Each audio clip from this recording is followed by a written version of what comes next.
describe it is very, very frightening. You made it outside safely. How much damage is there to the town that you are in? What have you been seeing? What have people been saying?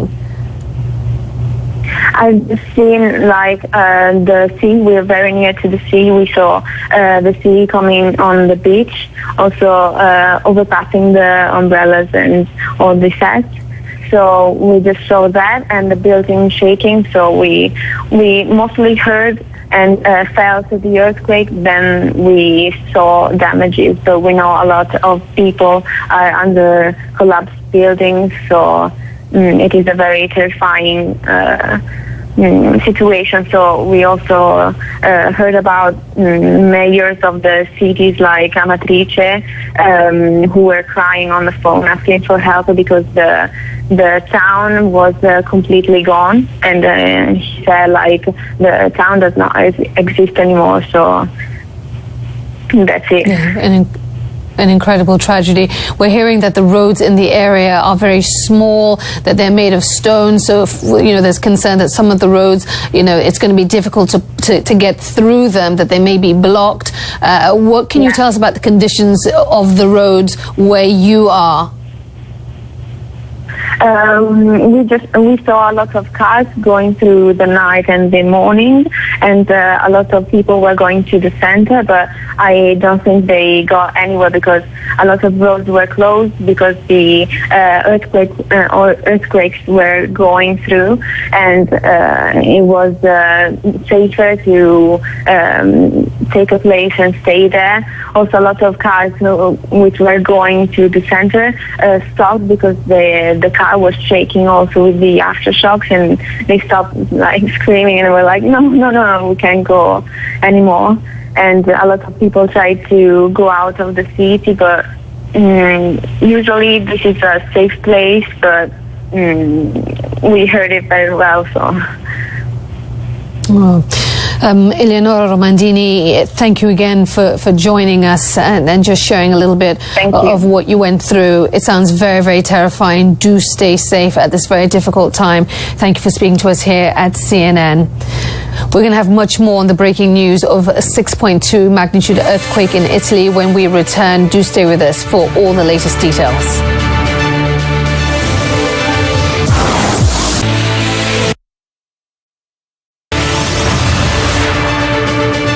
Hello everyone, I'm Aisha Sasay. I want to update you now on the breaking news, the news of that magnitude 6.2 earthquake that struck central Italy in the last few hours. Our affiliate RAI reports at least 4 people were killed when the quake struck the town of Norcia. People felt the tremors as far away as Rome. The U.S. Embassy in Italy is urging Americans to check in via social media and let family and friends know they are safe. And Facebook activated safety check feature so people can do that. The USGS says lots of aftershocks are expected for the next several hours or even days. Well, Angela Giuffrida joins me now. Dead, but there are many others trapped beneath rubble under collapsed buildings in several towns in the Umbria region, which is a region in central Italy, which was where the epicenter of the earthquake was, but as well as Lazio. We felt very severe aftershocks here, in Rome, at about just after 3:30 this morning. So there was a lot of panic in Rome too, and people fled their buildings and were waiting on the street outside. A terrifying time, for people in Rome. And these last deadliest earthquake, over 300 people died. So of course there's lots of panic and concern here. Our small towns in areas. I hear that the town of Amatrice in Rome, the access roads have been blocked, so which has made it difficult straight after the quake for the emergency services to reach the town. But from what I can see and from the reports coming in now, emergency services are on the ground in the areas worst affected. All right, so you're hearing that the emergency services quake.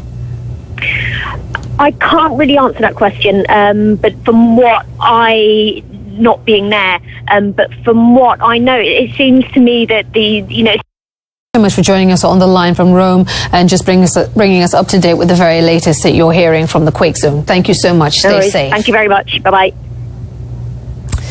Well, we will, of course, continue to follow the situation there in Italy in that quake zone. But for now, we want to turn to a situation in North Korea. North Korea has test-fired a submarine-based ballistic missile, and the South says it shows improvement compared to previous tests. It's the latest in a series of missile launches raising concerns in the South. Will Ripley joins us now from Seoul with more. So, Will, according to South Korean officials, this missile launch shows some improvement in technological capabilities.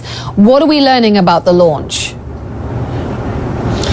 Well, remember those pictures that we saw, the dramatic video of that missile launch back in April from a submarine that North Korea touted as a huge success. That missile traveled, 30 kilometers, Aisha, compared to 500 kilometers, the missile that was launched before dawn. Missile. If North Korea is able to get a missile that not only can go the distance but also accurately hit a target, this greatly expands their ability to strike not only targets here in South Korea but also U.S. military assets throughout Asia Pacific, even potentially getting a submarine right up next to the U.S. mainland and launching a missile from there. So that, along with these launchers and the intercontinental ballistic missile with a miniaturized nuclear warhead, are near the top of the North Korean leader Kim Jong-un's most wanted weapons list, and it seems as if they have gotten at least one step closer with which, by the way, is happening as the U.S.-South Korean annual military drills are underway. They started on Monday. It's always infuriating for the North Korean regime when you have U.S. and South Korean troops